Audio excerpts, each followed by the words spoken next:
E aí, sétimo ano, tudo bem? Eu sou o professor Fred e já que chegou o terceiro material, na terceira semana, estamos aqui de volta. E o material de vocês dessa semana está falando sobre uma estrutura que é responsável por constituir quase todos os seres vivos que vão existir.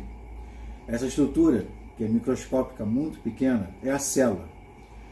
E aí ela é tão importante que ela vai ser chamada, ela vai ser definida como a unidade morfofisiológica dos seres vivos.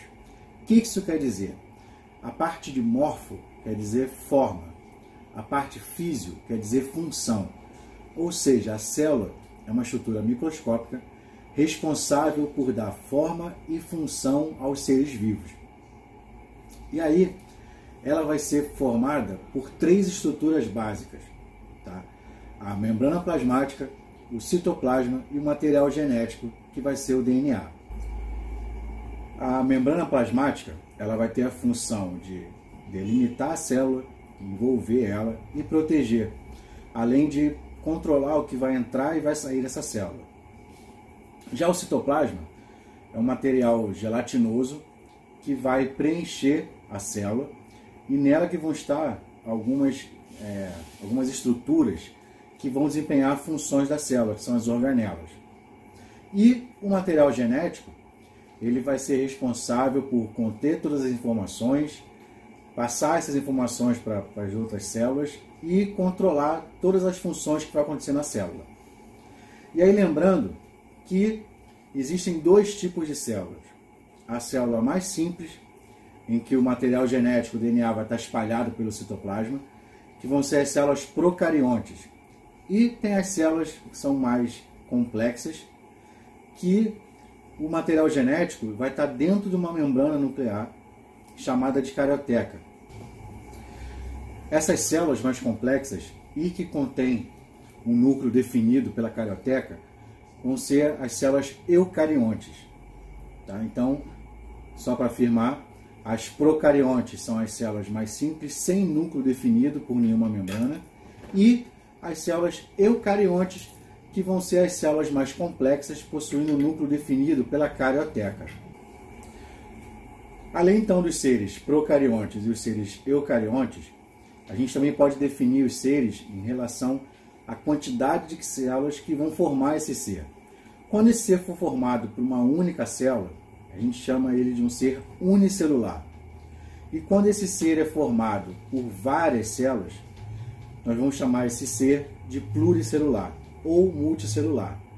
Então, para poder uma dica para vocês, quando a gente não consegue ver o ser, porque ele é muito pequeno, ele é microscópico, a gente pode ter certeza, tá, que esse ser é unicelular.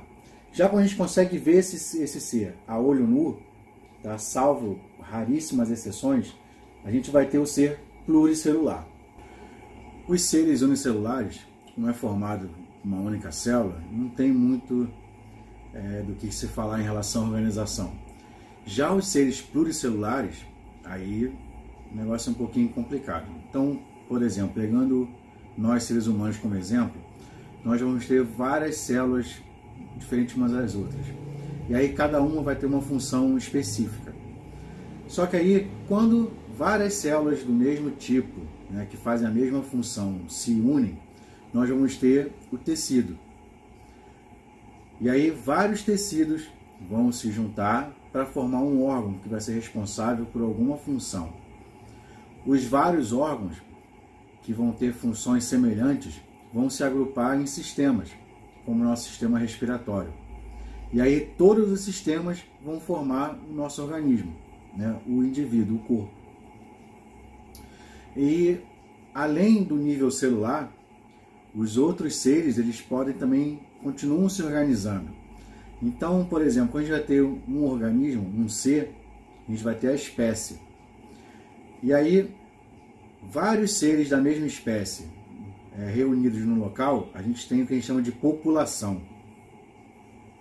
Quando várias populações se agrupam no mesmo local, a gente tem uma comunidade. E aí essa comunidade, esses seres vivos, a gente chama de fatores bióticos. E quando se junta nesse mesmo local com os fatores abióticos, como temperatura, clima, quantidade de água, a gente são os fatores abióticos, então a gente tem o ecossistema. Tá? Então, sétimo ano, foi isso por hoje e até a próxima.